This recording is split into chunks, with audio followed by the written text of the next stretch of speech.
Yeah. Bass.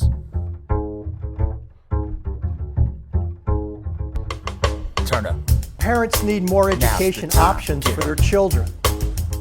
Teachers should be afforded more freedom to teach without big government interference.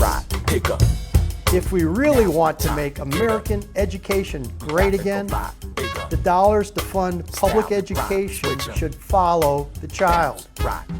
You're listening to the Rickey Revelations podcast.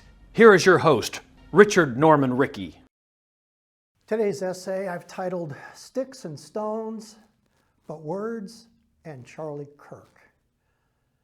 People my age remember the children's rhyme, "Sticks and stones may break my bones, but words will never hurt me." In more recent years, some children are taught the new woke version that reads, "But words may scar me for life," or, "But words can surely hurt me." And apparently, the killer of Charlie Kirk and those who celebrate his assassination believe in the woke version. While the original version, dating back to the mid-19th century, was probably intended to encourage and build resilience to verbal assaults, the recent assassination of Kirk is the latest extreme example of just how intolerant, scared, and fragile some people are to those who utter speech they don't like. For these snowflakes, debating is not an option anymore, for they believe words threaten their chosen personal identity and tribal allegiance.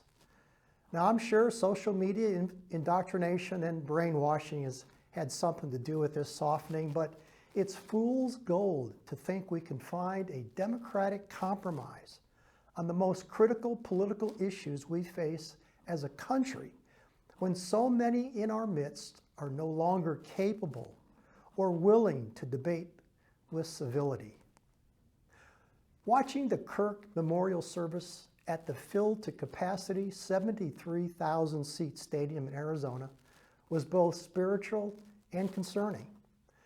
I loved the Christian gospel message of grace and forgiveness that was sung, prayed, and spoken. But I was equally dismayed by the amalgamation of political messaging intertwined into the service. Was anyone else uncomfortable with our president consoling the widow just before giving her eulogy and then preceding her message of forgiveness by stating, "I hate my opponents and I don't want the best for them"? Kirk founded the Turning Point USA organization that had become tied to the political MAGA movement, and he was influential in getting Trump and Vance elected. The Turning Point growing budget was financially supported by powerful interest groups who aligned with President Trump and his MAGA movement. Kirk was no doubt influenced by and beholden to those donors. So while Kirk was a charismatic and highly effective Christian apologist, I believe this was a politically motivated killing. Even if the assassination turns out to be a disgruntled Turning Point former employee or some professional hitman, the gleeful reaction by so many to his death, just as with the recent healthcare executive murder, proves it. So, we must confront the present reality. We live in a violent country, and our government is often violent. At least that is how many citizens experience it. When people hear words from people in power, they know a punch to their very identity and a devastating impact to their economic status is soon to follow. From government actions, those words command. Let's be honest with ourselves. There is no acceptable compromise for many citizens on abortion and reproductive rights, gender-affirming care, binary sex distinctions, what percentage of income taxed by our government is acceptable, or what public education curriculum should be taught to one's children. Because we can't find an acceptable compromise, through the democratic process on these and other very personal and group identity issues anymore, then what can possibly prevent our republic from another civil war? Well, only more individual liberty and much less government coercion will save our republic. Those expounding a populist nationalism, Christian nationalism, or democratic socialism to save our republic are wrong. Each of these political movements want to use the government to implement, preserve, and force others to accept policies, laws, and taxes that support their way of life and fund programs that align with their worldview and group identity. This can't work anymore.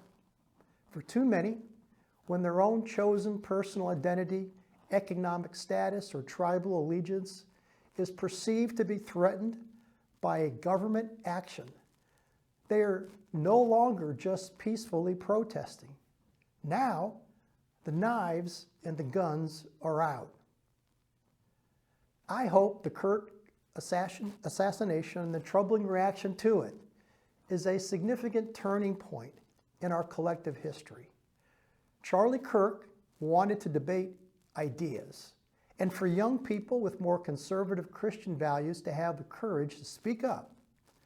And I agree with that mission, but I want to take it one step further to encourage more young people that they will be better off with a far less lethal government, no matter what party, donor, or executive runs it.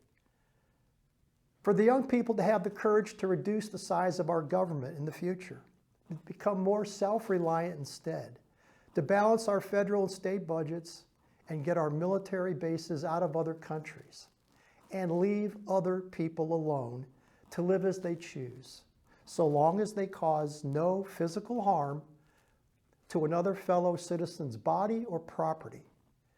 That is how we disarm the crazies. Yeah. Base.